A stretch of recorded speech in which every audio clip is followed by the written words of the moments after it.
Molt bon dia primaveral, canelleta i no canelleta.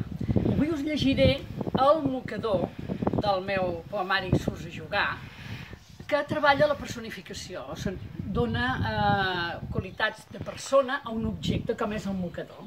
Ens parla el mocador i mireu què diu. Em van comprar per fer goig i ara aquesta canelleta em fan servir per un joc. El 7 he sentit cridar. Un que corre i em vol prendre, l'altre em tanteja també, fins que d'una revolada és la més espavilada qui se m'ha endut a recer. Malgrat tantes estrebades i deixar-me enllafernat, això és molt més divertit del que hauria imaginat.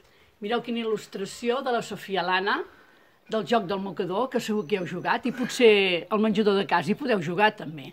Però també m'agradaria que treballéssiu la personificació, que busqueu un objecte i el feu parlar. Ai, què li dirien les mascaretes al coronavirus? Vinga, a pensar-ho! Passeu-vos-ho bé a casa, disfruteu de la família i de tot aquest temps que tenim amb els nostres. Un petó a tots plegats.